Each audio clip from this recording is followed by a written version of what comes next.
ओम सद्गुरुवे नमः। Most welcome in world of physics. आपके अपने YouTube channel United educators app में प्यारे आपका स्वागत है।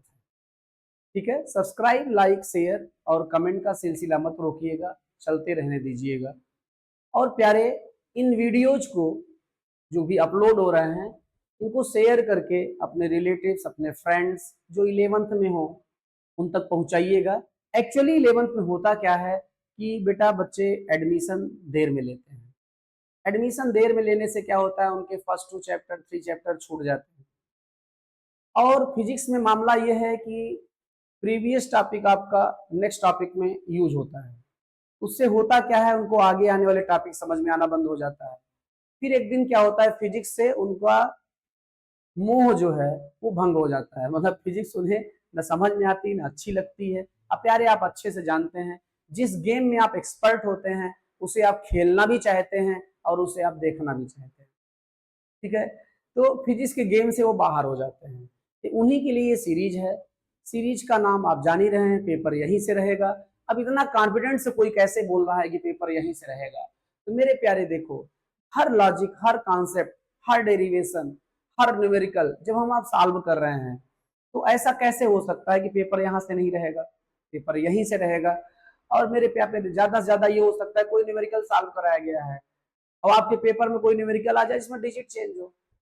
ठीक है, पैटर्न तो वही रहेगा, तरीका तो वही रहेगा सॉल्व करने का। ठीक प्यारे, एक चीज। दूसरा, आप बेटा बहाना बनाना बंद कर दें।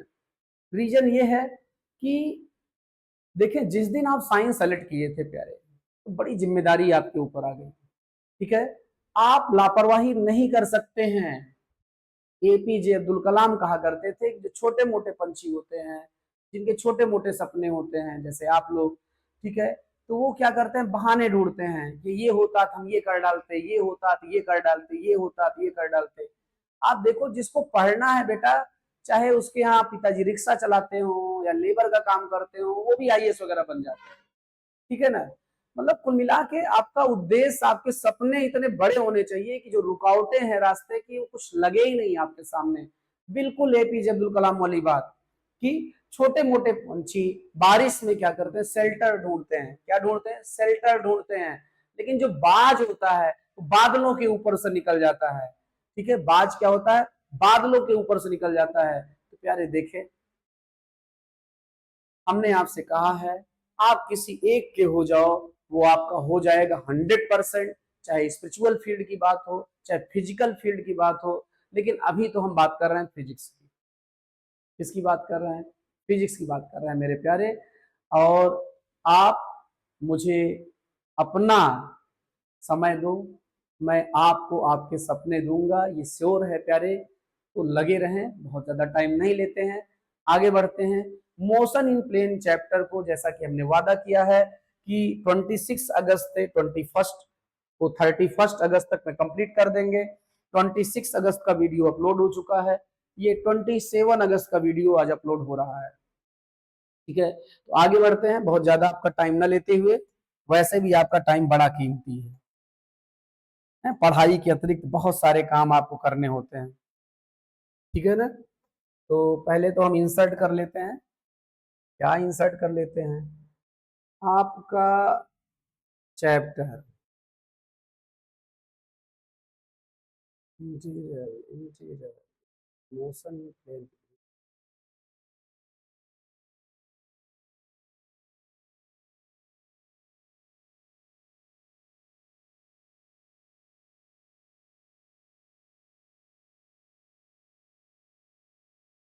Motion in plane NCERT.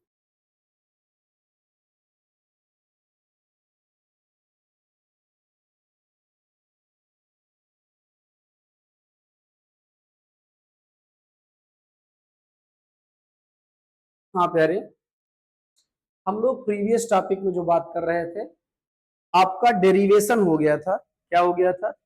Derivation. और डेरिवेशन किस चीज का हो गया था? दो वेक्टर्स हो। क्या हो? दो वेक्टर्स हो,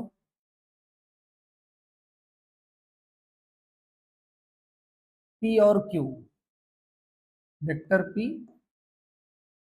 और वेक्टर क्यू। और इन दोनों के बीच का एंगल बेटा हो थीटा, और जो इनका रिजल्टेंट है क्या, जो इनका इन दोनों वेक्टर का रिजल्टेंट है वो पी से एंगल बनाए अल्फा, पी से, ध्यान दीजिएगा। तो आपने जो फार्मूला फाइंड किया था वो था आपका r is equal to root of P square plus Q square plus 2pq cos theta. अब मेरे प्यारे, आप tan alpha is equal to find किए थे q sine theta upon p plus Q cos theta.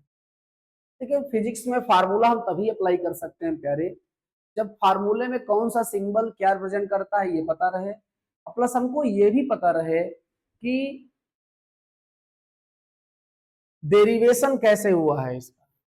ठीक है, तो जरा ध्यान दीजिएगा, यहाँ जो अल्फा एंगल है ये पी से है, मतलब रिजल्टेंट का जब डायरेक्शन बताएंगे हम बोलेंगे from P alpha angle towards Q, towards Q.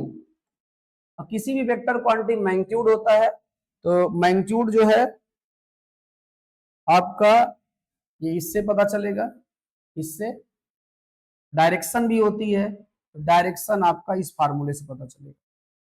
ठीक प्यारे, अब इस फार्मूले में थोड़ा सा डिस्कस कर लेते हैं। कल करना शुरू किए थे लेकिन जो है टाइम ज्यादा हो गया था, स्कूल भी जाना था, तो वीडियो को रोक के चले गए थे। उसी के आगे बढ़ते हैं मेरे प्यारे। यदि ये आपका नोट फर्स्ट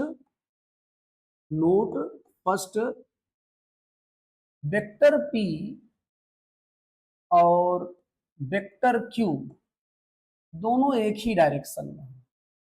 बेटा देखो, वेक्टर p और वेक्टर q दोनों एक ही डायरेक्शन में होंगे जब हम q को क्या करेंगे, क्लॉकवाइज रोटेट करेंगे तब कि एंटी क्लॉकवाइज रोटेट करेंगे तब। हाँ बोलो, क्लॉकवाइज रोटेट करेंगे तब, बहुत सही।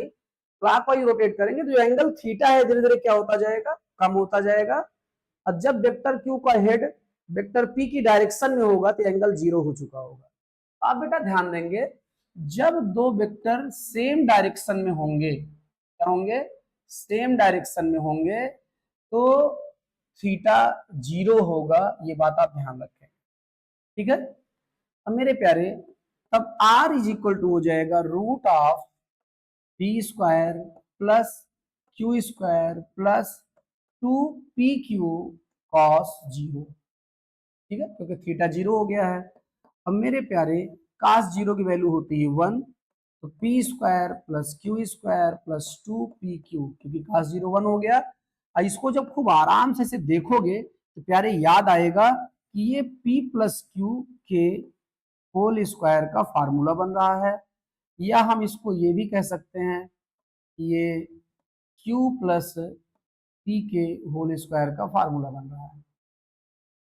इसका आंसर आ जाएगा आपका p प्लस क्यू या q प्लस p, मेरे प्यारे। ठीक है, तो सीधा सा मतलब हुआ यदि दो वेक्टर सेम डायरेक्शन में है, क्या है, सेम डायरेक्शन में, तो उनका हम अलजेब्रिक सम कर सकते हैं। ठीक है, बिल्कुल वैसे ही जैसे आपका +2 होता था +3, तो आप लिख देते थे +5, दोनों का साइन सेम रहता था तो साइन कौन सा लेंगे ये झंझट नहीं रहता था, और दोनों को ऐड कर देते थे। अब दोनों माइनस होते, दोनों माइनस है तो साइन कौन सा लेंगे ये झंझट नहीं था, और दोनों को क्या करते थे, ऐड कर देते थे। ठीक है, तो यहां भी जब दो वेक्टर सेम डायरेक्शन में होंगे तो उन्हें हम अलजेब्रिक सम कर देंगे, और डायरेक्शन दोनों की सेम है तो डायरेक्शन कोई भी ले लेंगे, दोनों एक ही तो है। ठीक प्यारे, आगे बढ़ते हैं। ठीक, अब हम सेकेंड नोट की बात करते हैं। किसकी बात करते हैं, सेकेंड नोट की। इसको थोड़ा छोटा करके किनारे कर देते हैं, क्या बेटा। अब हम बात करते हैं सेकेंड नोट की। अब सेकेंड नोट क्या है, सेकेंड नोट का मतलब यदि दोनों वेक्टर अपोजिट डायरेक्शन में हो, क्या हो, अपोजिट डायरेक्शन में हो, तो प्यारे एक वेक्टर P हो इस डायरेक्शन में और वेक्टर Q हो इस डायरेक्शन में, दोनों वेक्टर अपोजिट डायरेक्शन में है, दोनों वेक्टर अपोजिट डायरेक्शन में है। अब देखो बेटा, वेक्टर P का हेड और वेक्टर Q का हेड अपोजिट डायरेक्शन का होगा, एक का हेड इधर एक का हेड इधर, कब होगा? जब इसको क्लॉकवाइज घुमाएंगे कि एंटी क्लॉकवाइज घुमाएंगे? हाँ हाँ हाँ, सही बोल रहे हो, एंटी क्लॉकवाइज घुमाएंगे, एंटी क्लॉकवाइज। और एंटी क्लॉकवाइज घुमाएंगे तो जो एंगल थीटा है प्यारे, ये धीरे धीरे एंगल क्या होता जाएगा, एंगल धीरे धीरे बड़ा होता जाएगा, क्या होता जाएगा? बड़ा। और फाइनली ये क्या हो जाएगा? हाँ बहुत सही, 180। क्या हो जाएगा? 180। यार हमको फिजिक्स आती होती है नहीं, आप लोग ये आगे आगे बताएं नहीं तो फिजिक्स पढ़ाना मेरे लिए बड़ा टफ हो जाए। ठीक है, आप ही के भरोसे तो पढ़ाते हैं। देखो ये मत कहना कि सैलरी क्यों लेते हैं। तो बेटा ये 180 हो गया। अब हम आर की बात करते हैं, दो वेक्टर अपोजिट डायरेक्शन में होंगे तो एंगल 180 होगा। बेटा ये याद रखेंगे, बार बार आप चाहे निकाल तो सकते ही हैं, लेकिन याद रखोगे थोड़ा काम जल्दी हो जाता है। ठीक है ना, याद रखना, बहुत सारी चीजें याद रखना है आपको, कंपनी गार्डन, गाजी चौराहा, मतलब ये सब आसपास कहाँ क्या हो रहा है, किसी बारात में, गरबा में, कहीं भी, लेकिन उसमें थोड़ा ये भी पढ़ाई वाला मैटर भी याद रखो। आर इज इक्वल टू हो जाएगा मेरे प्यारे पी स्क्वायर, हाँ क्यू स्क्वायर, बोला करो ऐसे, हाँ 2p q cos 180। cos 180 की वैल्यू क्या होती है प्यारे? हाँ बोलो, -1। क्या होती है? cos 180 -1 हो जाएगा तो आ जाएगा -2p। इसको देखेंगे खूब ध्यान से तो मेरे प्यारे, ये p माइनस क्यू का होल स्क्वायर है, या ये q माइनस पी का होल स्क्वायर है। इसका आंसर आया p माइनस क्यू या q माइनस पी। ठीक है, अब बेटा जरा ध्यान दो, अब इसमें कौन सा लेंगे, p माइनस क्यू लेंगे कि q माइनस पी लेंगे? मेरे प्यारे, जैसे दो डिजिट, एक होता था आपका +5, एक होता था -12। जब दोनों डिजिट प्लस होती थी तो साइन प्लस ले लेते थे, दोनों डिजिट माइनस होती थी साइन माइनस ले लेते थे, और ऐड हो जाता था। यहाँ डिफरेंट साइन है, एक प्लस एक माइनस, सब्सट्रैक्ट होगा। और सब्सट्रैक्ट होगा, साइन किसकी लिखी जाएगी? बड़े वाले की। किसकी लिखी जाएगी? बड़े वाले की। तो बड़ा कौन है? इन मैग्नीट्यूड 5r12, 12 साइन 12 की लिखी गई, और 12 -5 हो गया आपका -7 आंसर आ गया। लेकिन प्यारे यहीं पर ये आपका -5 रहा होता और ये +12 रहा होता, तब भी साइन किसकी लिखी जाती? बड़े वाले की। अब इन मैग्नीट्यूड 12 बड़ा था, फिर प्लस लिखा जाता, 12 -5 क्या हो जाता? 7 हो जाता। क्या हो जाता? 7। अब मान लो है आ रहा है भाई, कोई जरूरत नहीं है आपकी, आ रही बात समझ में?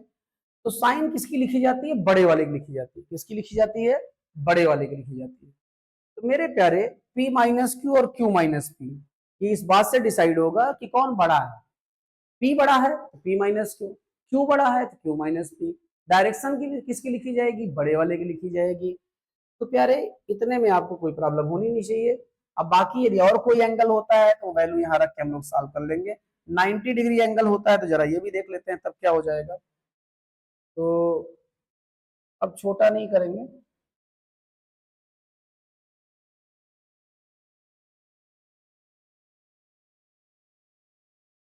अब हम बात कर रहे हैं एंगल 90 डिग्री होता था, मतलब वेक्टर P और वेक्टर Q के बीच का एंगल होता 90।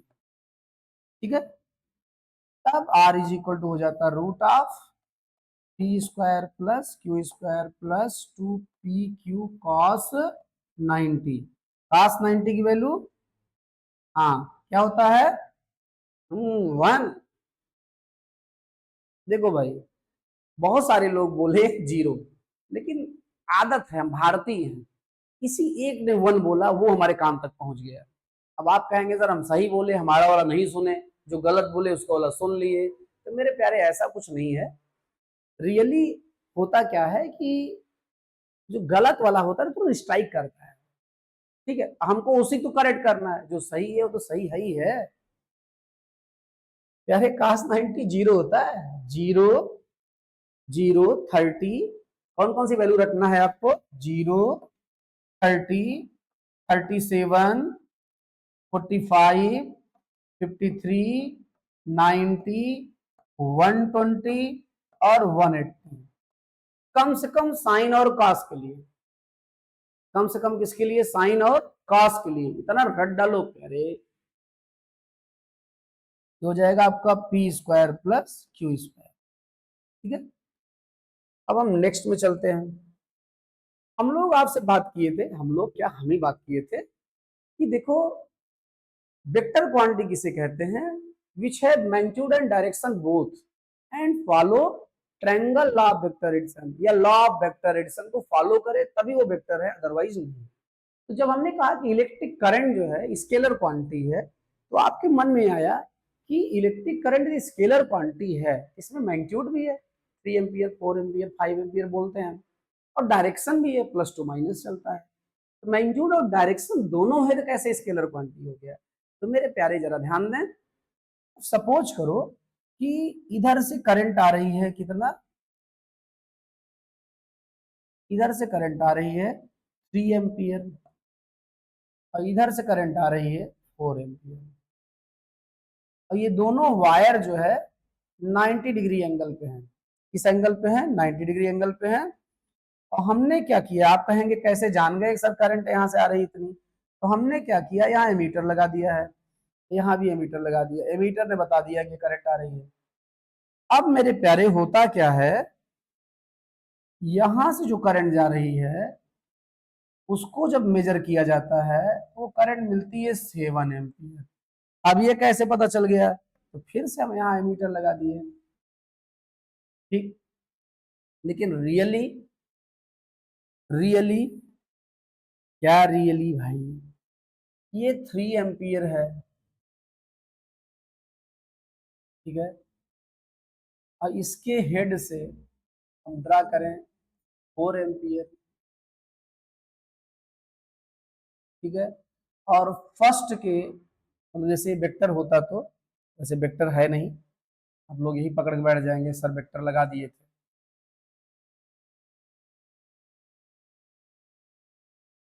3 एम्पियर 4 एम्पियर 90 डिग्री मूव कर रहा है।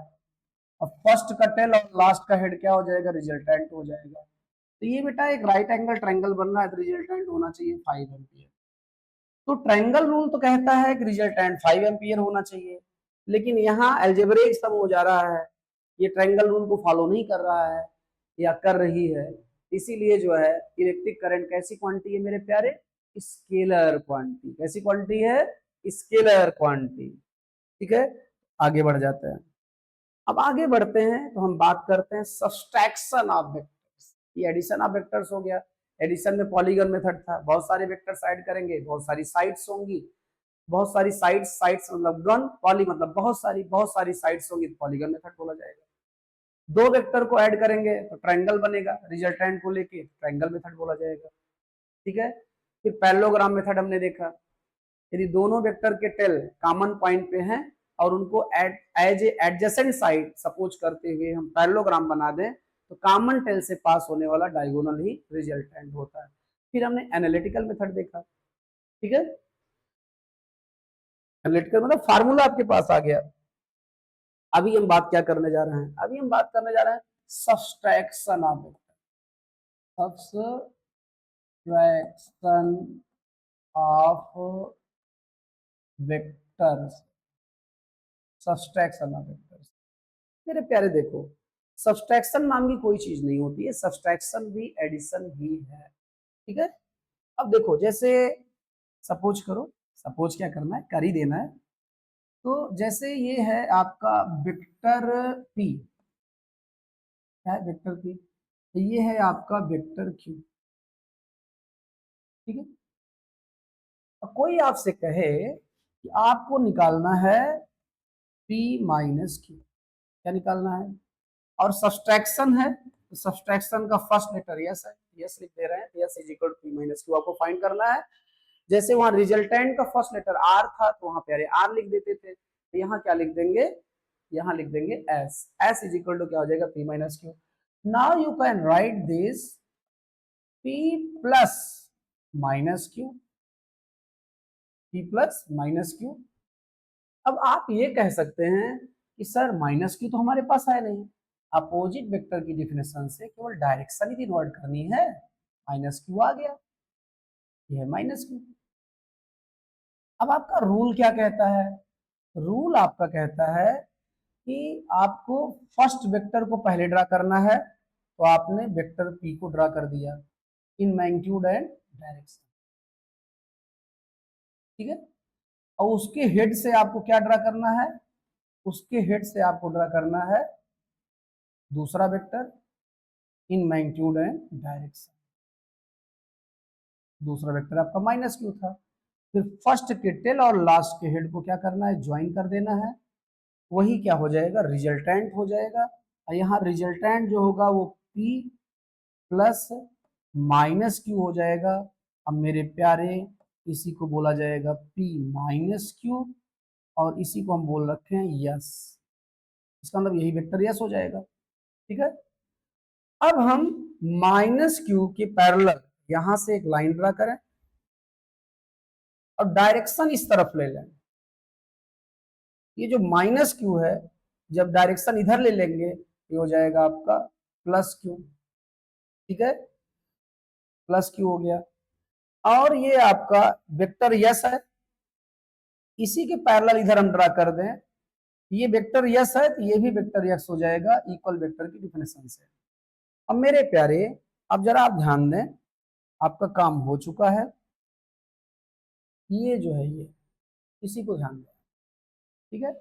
अब आपको इतना करने की जरूरत थी नहीं, ठीक है। ऐसे देखो ये वेक्टर पहले से ही ड्रा था, ठीक है, ये vector P vector Q, vector P vector Q. आपको क्या करना था, दोनों के हेड को ज्वाइन कर देना था, स्टार्ट क्यू से लेना था, स्टार्ट वहां से लेना था जिसके पहले क्या लिखा है माइनस, जिसके पहले क्या लिखा है माइनस। अब बेटा ध्यान देंगे, जब कभी आपको सब्सट्रैक्शन करना होगा या पैरेललोग्राम मेथड से एडिशन करना होगा या डॉट प्रोडक्ट या क्रॉस प्रोडक्ट करना होगा, तो पहला आप ध्यान देंगे कि दोनों वेक्टर की जो टेल्स हैं वो एक ही जगह पे हों, दोनों वेक्टर के टेल क्या हो, एक ही जगह पे हों, ठीक प्यारे। पहला ध्यान देंगे कब कब पैरेललोग्राम मेथड सॉल्व करना है तब लगाना है तो, या एनालिटिकल मेथड लगाना है तब, या सब्सट्रैक्शन करना है तब, या डॉट प्रोडक्ट करना है या क्रॉस प्रोडक्ट करना है। इन हर सिचुएशन में दोनों वेक्टर्स के टेल एक ही जगह पे होने चाहिए जैसे कि यहाँ पे है। अब यदि आपको P माइनस क्यू निकालना है, क्या करना है P माइनस क्यू, तो मेरे प्यारे आपको कुछ नहीं करना है, जिस वेक्टर के पहले माइनस लिखा है उसी की हेड से स्टार्ट करना है और दूसरे के हेड को ज्वाइन कर देना है, तो यही आपका सब्सट्रैक्शन का रिजल्ट हो जाएगा।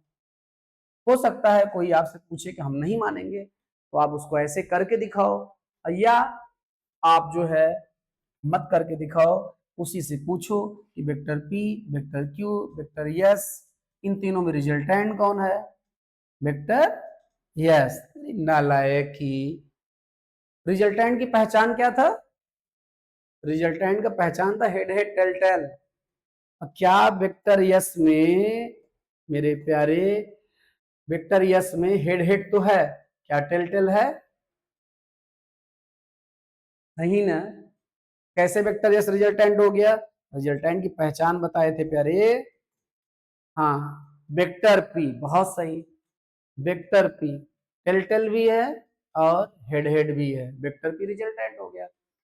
कोई पूछे कि वेक्टर पी रिजल्टेंट है तो किसका, तो उसी से पूछो किसका, तो वो बोलेगा जो बचे हुए हैं, मतलब वेक्टर क्यू और वेक्टर यस का रिजल्टेंट है वेक्टर पी, तो vector S is equal to हो जाएगा वेक्टर पी माइनस क्यू। और उससे कहो कि अच्छा वेक्टर यस को अब तो मानोगे पी माइनस क्यू है, बोलेगा हाँ, ठीक है। तो मेरे प्यारे अब जो है आगे अब इसी में जैसे आपका वेक्टर पी रहा है, वेक्टर क्यू रहा है, तो इस बार आपको क्यू माइनस पी करना है। क्या करना है? क्यू माइनस पी, क्योंकि पी माइनस क्यू को वेक्टर यस मान चुके हैं, इसीलिए क्यू माइनस पी को इस समय हम वेक्टर यस डैश कह रहे हैं। ठीक है, अब आपको क्या करना होगा? आपको ज्यादा कुछ नहीं करना है, जिसके पहले प्यारे माइनस लिखा है उसी की हेड से स्टार्ट लेना है। ले लिए, माइनस पी के पहले लिखा है, पी के हेड से स्टार्ट ले लिए और क्यू के हेड को क्या किए? ज्वाइन कर दिए, और यही वेक्टर यस डैश हो जाएगा। फिर मान लो जिसको आप बता रहे हैं वो फिर से नहीं मान रहा है, तो भैया हो, नहीं मान रहा है तो उसको ऐसे छोड़ थोड़े देंगे, मनवाएंगे। ठीक है, उसी से पूछो कि तीनों में रिजल्टेंट कौन है, तो बोलेगा रिजल्टेंट है क्यू। और क्यों? क्योंकि हेड हेड और टेल टेल रिजल्टेंट है, और क्यू इज द रिजल्टेंट किसका किसका? रिमेनिंग वेक्टर्स का, मतलब पी और वेक्टर यस डैश का। तो प्यारे vector S dash is equal to आ जाएगा आपका क्यू माइनस पी। अब तो वो मानेगा कि vector S dash Q minus P है। ठीक है, तो आप ध्यान रखेंगे, पहले फिर से रिपीट कर रहे हैं प्यारे, बहुत इंपॉर्टेंट पॉइंट है ये।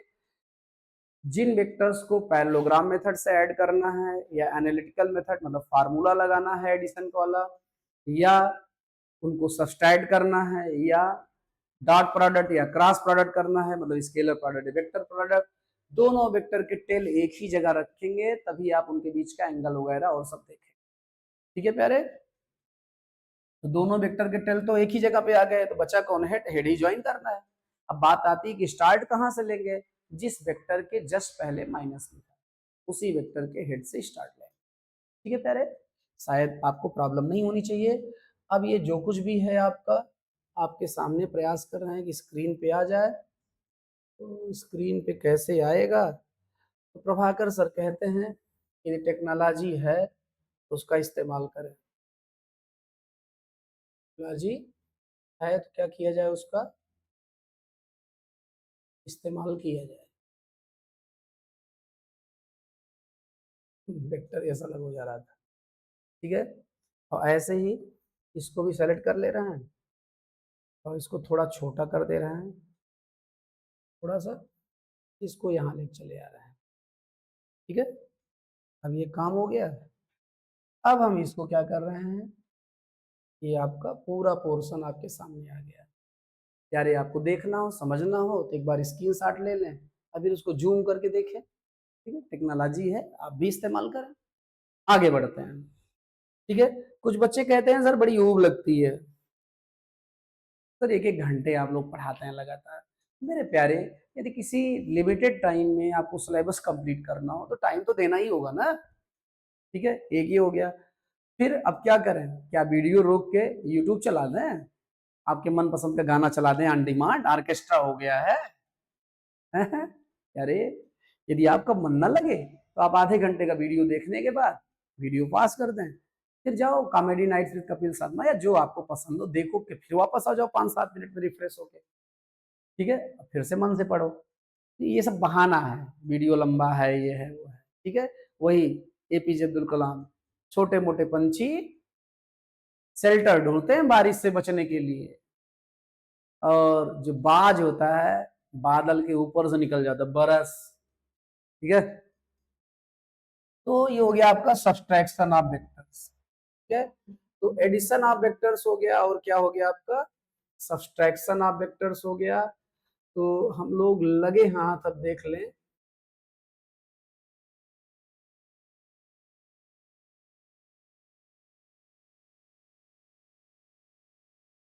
ये आया क्यों नहीं?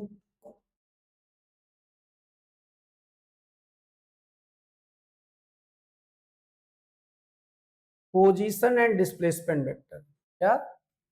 Position and displacement vector. तो हम अब देखने जा रहे हैं पोजीशन एंड डिस्प्लेसमेंट वेक्टर। भैया वो देख ही लें, अगली हेडिंग है आपकी POSITION, पोजीशन एंड डिस्प्लेसमेंट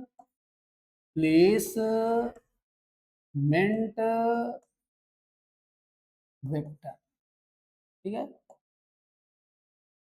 ठीक। तो आप ऐसा करो, थोड़ा आराम करो।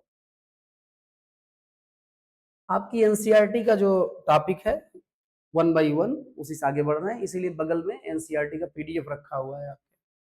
ठीक है, तो पोजीशन एंड डिस्प्लेसमेंट वेक्टर की बात कर रहे हैं। देखिए भाई, किसी भी ऑब्जेक्ट की पोजीशन को एक्सप्लेन करने के लिए, ये कंफर्म करने के लिए कि हम आप मोशन में है या रेस्ट में है, एक स्पेशल पॉइंट चाहिए होता है। उस पॉइंट को हम क्या कहते हैं प्यारे? हाँ जल्दी बोलो। Reference point. क्या कहते हैं? Reference point. अच्छा, उसका घर वाला नाम क्या है? ओरिजिन। बहुत सही। तो रिफरेंस पॉइंट या ओरिजिन, तो किसी भी पॉइंट की पोजीशन निकालने के लिए पहले हमको रिफरेंस पॉइंट सेलेक्ट करना होगा। क्या सेलेक्ट करना होगा? रिफरेंस पॉइंट सेलेक्ट कर लिए और उसको ओरिजिन बोलेंगे। क्या बोलेंगे? ओरिजिन।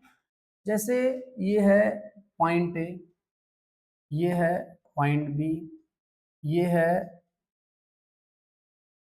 पॉइंट सी, ये है पॉइंट डी। आपको इन सारे पॉइंट्स का पोजीशन वेक्टर चाहिए। हमको प्यारे ज्यादा कुछ नहीं करना है, हमको एक्चुअली करना क्या है, ठीक है, केवल ओरिजिन से इन पॉइंट्स को ज्वाइन कर देना है बस।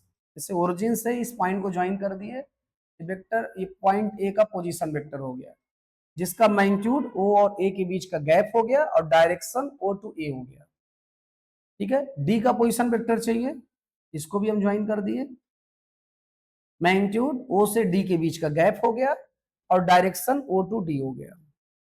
और यहां जैसे बी का पोजीशन वेक्टर, मैग्नीट्यूड ओ से बी के बीच का गैप हो गया और डायरेक्शन ओ से बी हो गया।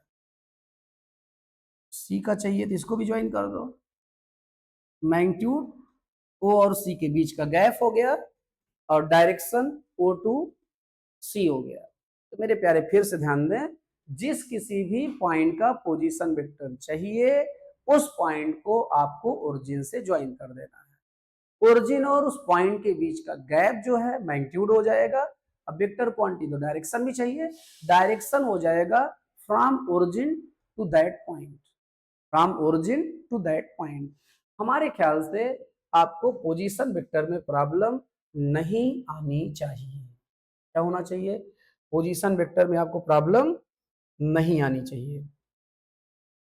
ठीक है, तो नहीं आना चाहिए। अब इनको उधर भेज दे रहे हैं। अब हम बात कर रहे हैं डिस्प्लेसमेंट वेक्टर की। किसकी बात कर रहे हैं? डिस्प्लेसमेंट वेक्टर की। ठीक है, तो मेरे प्यारे फिर से ले लेते हैं शेप, ले लिए और शेप को ड्रा किए। क्या किए? ड्रा किए शेप।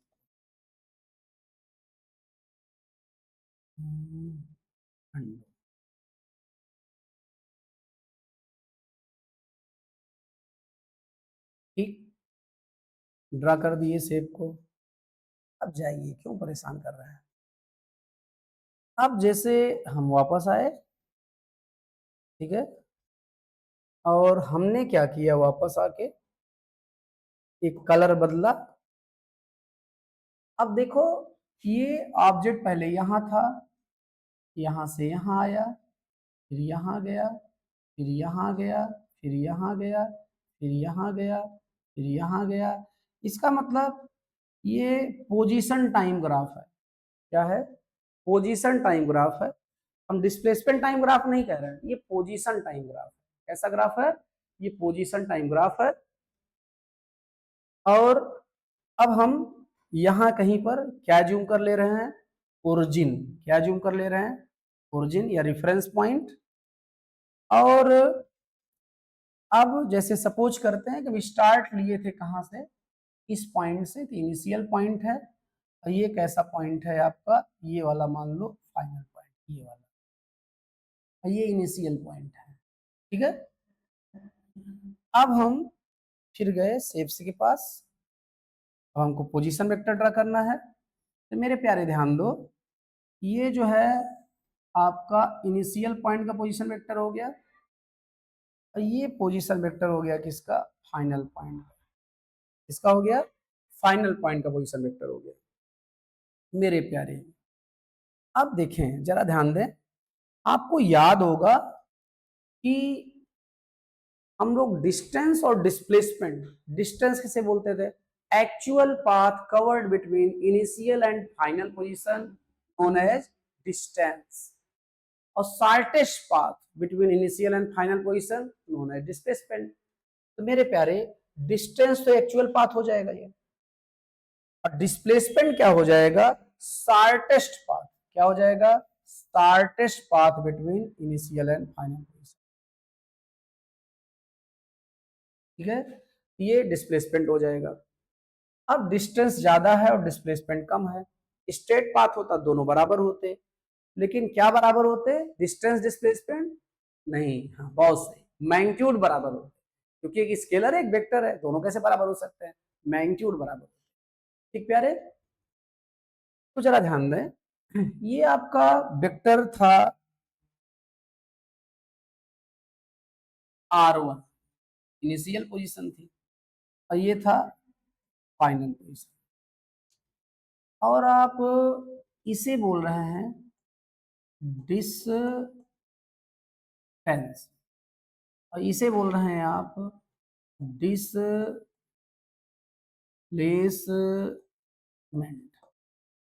ठीक है, इसे आप डिस्प्लेसमेंट बोल रहे हैं। मेरे प्यारे जरा ध्यान दें आप, अभी हम बात करते हैं, क्या बात करते हैं, बात करते हैं पहले हम बात करते चेंज इन पोजीशन। क्या बात करते, change in position. Change in position vector को आर बोलते हैं, तो चेंज इन पोजीशन को क्या बोलेंगे, डेल्टा आर बोलेंगे। और चेंज निकालते कैसे हैं, फाइनल पोजीशन और minus initial position, final position minus initial position. इसका मतलब दो वेक्टर्स को सब्सट्रैक्ट करना है, दो वेक्टर्स को क्या करना है, सब्सट्रैक्ट करना है। तो मेरे प्यारे, मेरे प्यारे अभी अभी बात हुई थी कि जब दो वेक्टर को सब्सट्रैक्ट करना होता है तो पहले तो दोनों का टेल एक ही जगह पे होना चाहिए, वेक्टर r1 और वेक्टर r2 का टेल एक ही जगह पे है, फिर उनके हेड्स को ज्वाइन करते हैं। स्टार्ट कहां से लेते हैं, स्टार्ट कहां से लेते हैं, जिसके पहले माइनस लगा है, स्टार्ट लेंगे हम r1 के हेड से, क्योंकि यहां माइनस लगा है, और चले जाएंगे कहां पर, r2 के हेड तक, r2 के हेड तक। तो आपने शायद नहीं, कंफर्म है, देखे आपने R1 के हेड को और R2 के हेड को ज्वाइन किया, लेकिन स्टार्ट कहां से लिया है आपने, स्टार्ट लिया है R1 के हेड से। क्यों, क्योंकि सब्सट्रैक्शन अभी भी बात किए थे हम लोग। अब आप जरा देखें, ये जो चेंज इन पोजीशन है, क्या ये जो चेंज इन पोजीशन है ये कोइंसाइड कर गया है, क्या कर गया है, चेंज इन पोजीशन कोइंसाइड कर गया है डिस्प्लेसमेंट वेक्टर पर। इसका मतलब डिस्प्लेसमेंट है क्या, actually change in position, change in position को ही डिस्प्लेसमेंट कहते हैं। ठीक है, आई बात समझ में। हमारे ख्याल से इतने से आपको कोई प्रॉब्लम होनी नहीं चाहिए। तो हम क्या करते हैं, इसको थोड़ा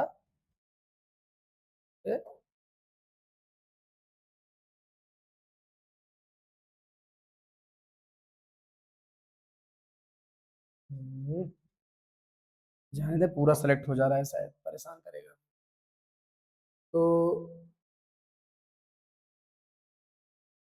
छोटा करना पड़ेगा।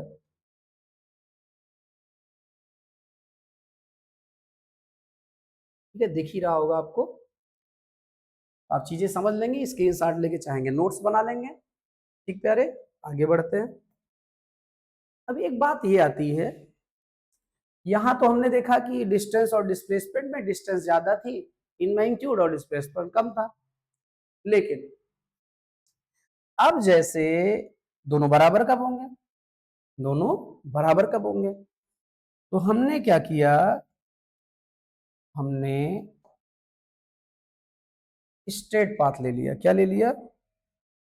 स्ट्रेट पाथ ले लिया। सिलेक्शन नहीं हुआ क्या? हमने स्ट्रेट पाथ ले लिया। स्ट्रेट पाथ है तो मेरे प्यारे ये इनिशियल पोजीशन हो गई और ये हो गई फाइनल। अब actual path covered between initial position and final position यही है मेरे प्यारे। अब हम कहीं पे ओरिजिन ले लेते हैं जिसे हम रेफरेंस पॉइंट बोलेंगे।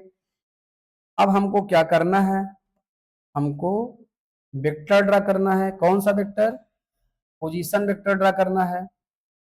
अब पोजीशन वेक्टर जब हम ड्रा कर रहे हैं तो हमको क्या करना है? ओरिजिन को ज्वाइन कर देना है इनिशियल पोजीशन से। पोजीशन वेक्टर आ गया इनिशियल पोजीशन का। और फिर ज्वाइन कर देना है किसको?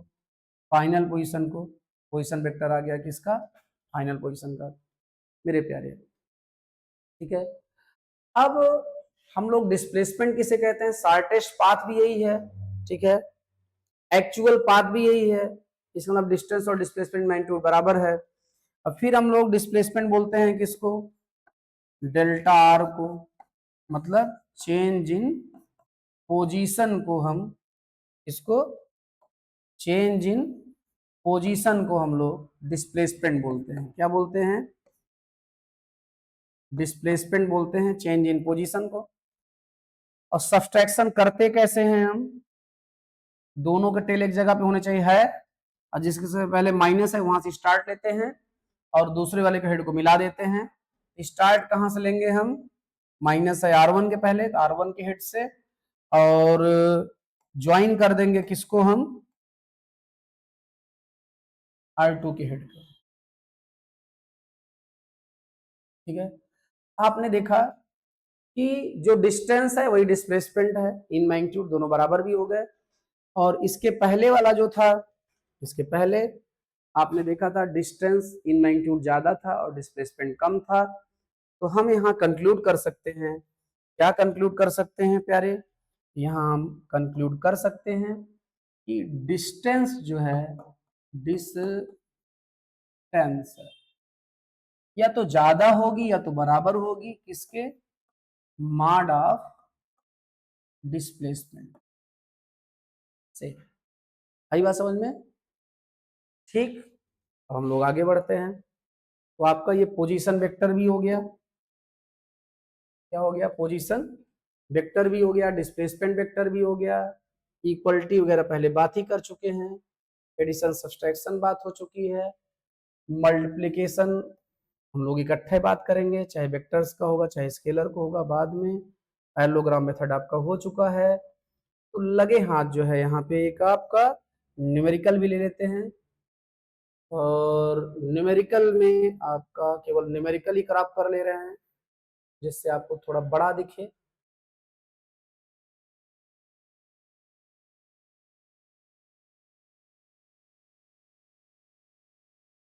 मेरे प्यारे ये आपका न्यूमेरिकल हो गया आपकी स्क्रीन पे। आपका numerical rain is falling vertically with a speed of 35 metre per second. winds starts blowing after some time with a speed of 12 metre per second in east to west direction. In which direction should a boy waiting at a bus station hold his umbrella? फिर से question आप read कर लेंगे।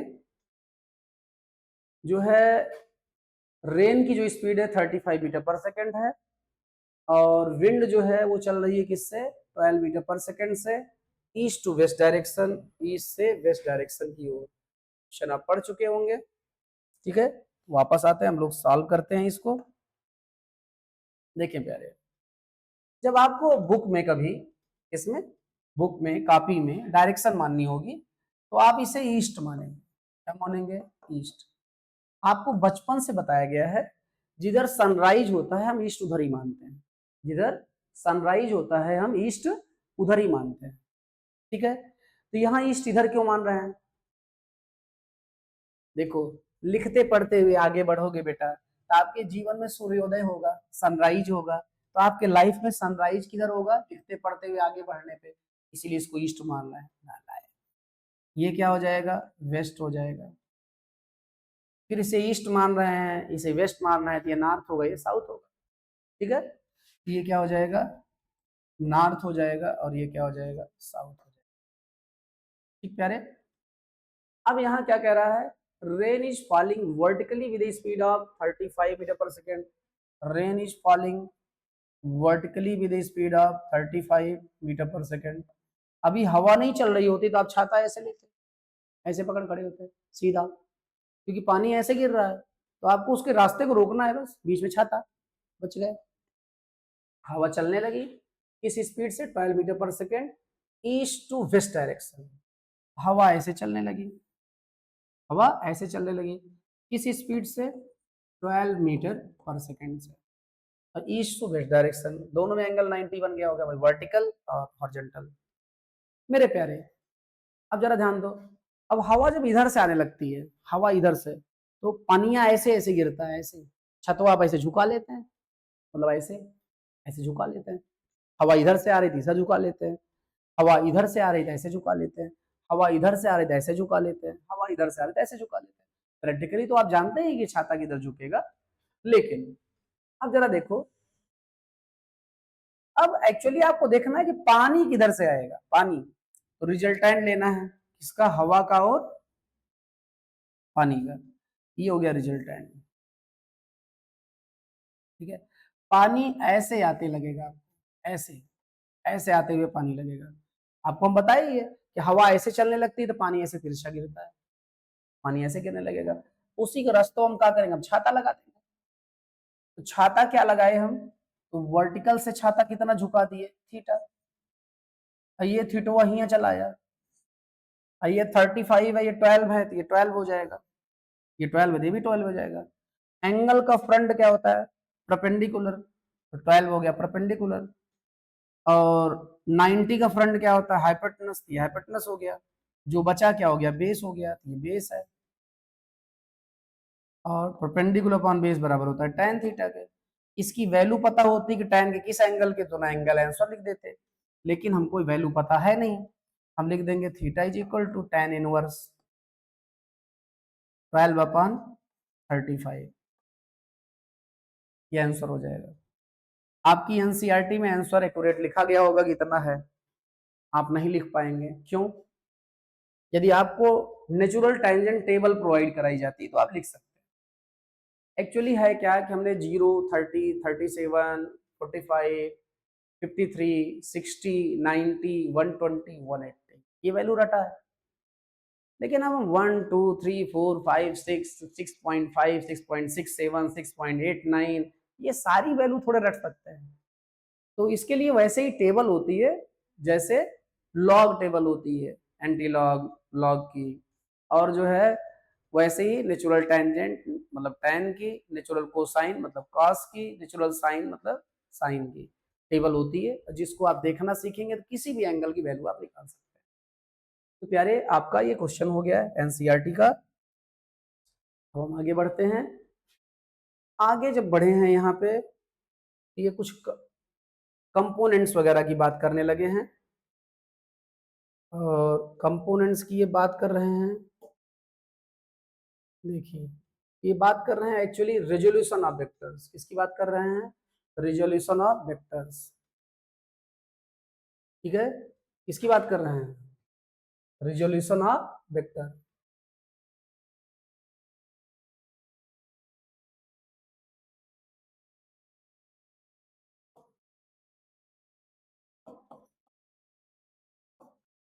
Of vectors, ठीक है। और पहले हम लोग बात कर लेते हैं, तब इनके पास आएंगे। अब जाइए, 33 हो रहा है, 6:33, 7 मिनट और चल सकते हैं। ठीक है, तो क्या लिखा है यहाँ पे? रेजोल्यूशन ऑफ वेक्टर्स, मतलब वेक्टर को रिजॉल्व करना। ऐड हो गया, सब्सट्रैक्ट, तोड़ेंगे भाई। तो रिजॉल्व करना वेक्टर्स। वेक्टर्स को रिजॉल्व करने के तरीके जरा देखें आप। जैसे कोई एक वेक्टर क्वांटिटी है, कोई एक वेक्टर क्वांटिटी है, थोड़ा यहाँ मजा लेते हैं। ये वेक्टर क्वांटिटी है, ये एक वेक्टर क्वांटिटी है। और और और और अब इसके टेल्स हम ड्रा करना शुरू किए। एक वेक्टर हो गया, दूसरा हो गया, तीसरा हो गया, चौथा हो गया, पांचवा हो गया, छठा हो गया, सातवां हो गया, आठवां हो गया, नौवां हो गया, 10वां हो गया, 11, 12, 13, 14, 15, 16, अच्छा इंग्लिश मीडियम में है आप, 17, 15, 16, 17, मतलब ऐसे होता जाएगा।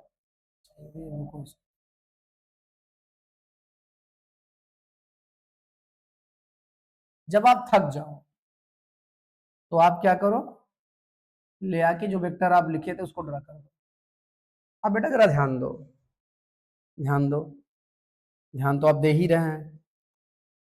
यहां पर प्यारे हेड हेड टेल्ट है, इसका मतलब ये रिजल्टेंट है, इन सारे वेक्टर्स का ये रिजल्टेंट है।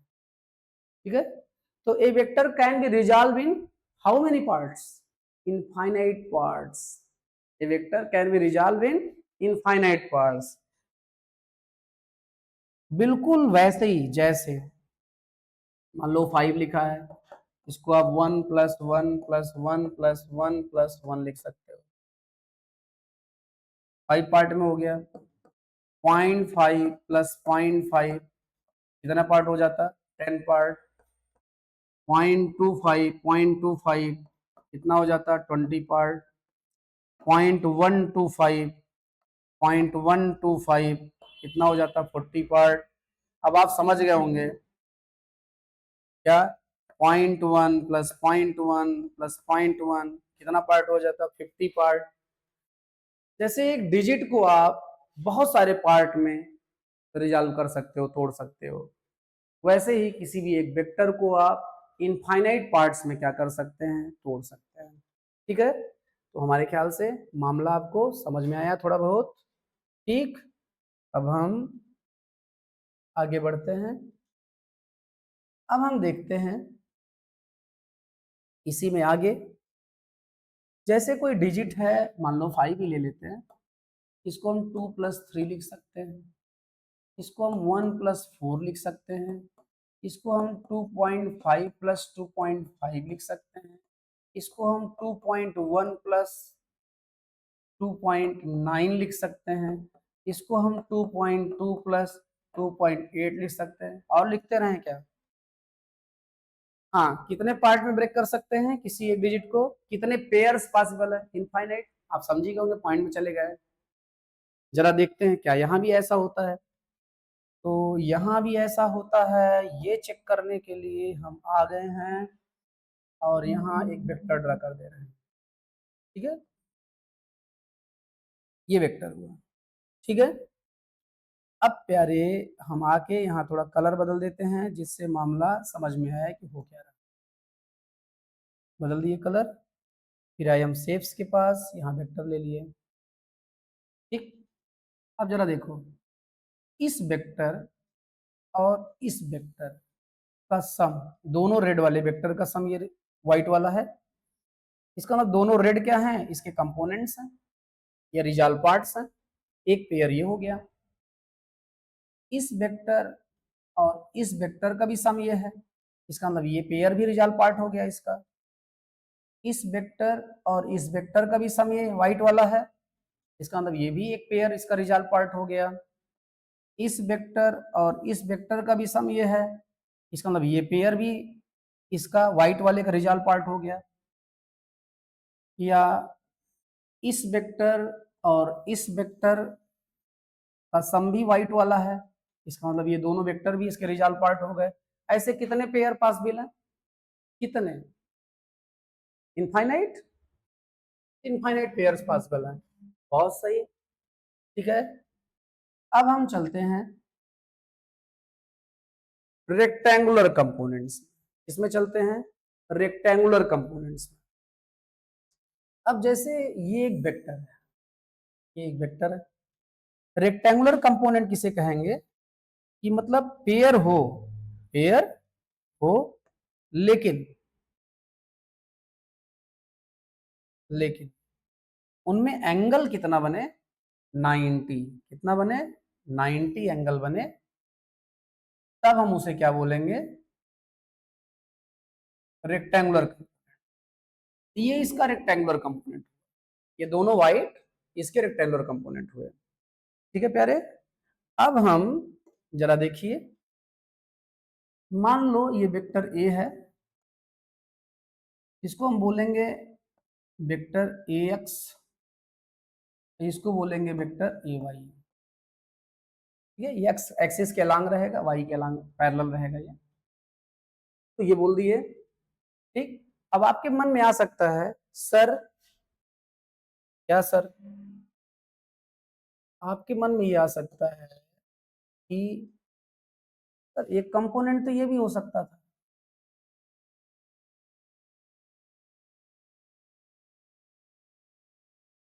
ये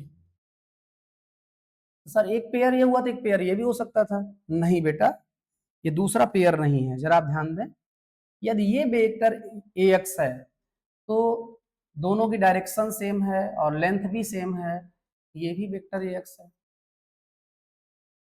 ये वेक्टर ए वाई है, ये भी वेक्टर ए वाई है। एक प्रकार से रेक्टेंगुलर कंपोनेंट किसी भी वेक्टर के, यदि रेक्टेंगुलर कंपोनेंट्स कह रहे हैं तो सिंगल पेयर पासिबल है। कितने पेयर पासिबल है, केवल सिंगल पेयर पासिबल है जब आप रेक्टेंगुलर कंपोनेंट कर रहे हैं तो। ठीक प्यारे, अब हम इसी में थोड़ा क्या करते हैं, इसी को आगे बढ़ा देते हैं। ये हो जाती है आपकी एक्स एक्सिस, इसको आगे बढ़ा देते हैं, ये हो जाती है वाई एक्सिस। ठीक है, और प्यारे फिर वापस आ जाते हैं और अपना कलर फेवरेट वही लिए रहते हैं। ये आपकी एक्स एक्सिस है, ये आपकी वाई एक्सिस है, तो हम इसको जो वेक्टर ए एक्स है इसको हम ए एक्स आई कैप कह सकते हैं, एक्स के लॉन्ग जा रहे हैं, ये ओरिजिन है। और इसको हम वेक्टर ए वाई को ए वाई जे कैप कह सकते हैं, और ये एंगल मान लो थीटा है एक्स एक्सिस से। ठीक है, ये भी क्या हो गया आपका ए वाई जे कैप हो गया। तो सीधा सीधा हमको ये पता आ गया, क्या पता चल गया कि vector A is equal to है आपका ए X I cap plus A Y J cap, हो गया। अब वेक्टर ए की मॉड वैल्यू की बात करें, मतलब इस लेंथ की बात करें, तो इसका लेंथ हो जाएगा ये, और ये राइट एंगल ट्रायंगल बना रहे हैं, पाइथागोरस थ्योरम लगा दो, तो ये बराबर हो जाएगा आपका root of A x square plus A Y square. हमको ये समझ में आ गया है कि जो मॉड वैल्यू होगी वो आई के कोफिशिएंट का स्क्वायर प्लस जे के कोफिशिएंट के स्क्वायर का मॉड होगा, ऐसे रट लेंगे। डायरेक्शन की कोई बात करें तो इस एंगल के लिए परपेंडिकुलर ये बेस है, तो tan थीटा बराबर क्या हो जाएगा, परपेंडिकुलर अपॉन बेस हो जाएगा। डायरेक्शन हो जाएगी, कहां से डायरेक्शन हो जाएगी, from X axis towards Y. ठीक है, इतने एंगल पर ये हो गया। अब इसको और देखें हम जैसे, ठीक है, इस ट्रायंगल में थीटा के लिए ए वाई क्या है, परपेंडिकुलर है, क्या है, परपेंडिकुलर है। और ए जो है 90 के फ्रंट है तो हाइपोटेनस है। अब परपेंडिकुलर अपॉन हाइपोटेनस क्या होता है, बोलो भाई, हाँ, साइन थीटा। तो प्यारे ए वाई बराबर क्या आ गया, ए साइन थीटा, ये आ गया। अब हम आगे चले, इस एंगल के लिए फ्रंट साइड परपेंडिकुलर 90 का फ्रंट हाइपोटेनस जो बचा बेस, इसका मतलब ए एक्स क्या है, बेस है, ए एक्स बेस है और ए हाइपोटेनस है। बेस अपॉन हाइपोटेनस क्या होता है प्यारे, cos थीटा, क्या होता है, cos थीटा।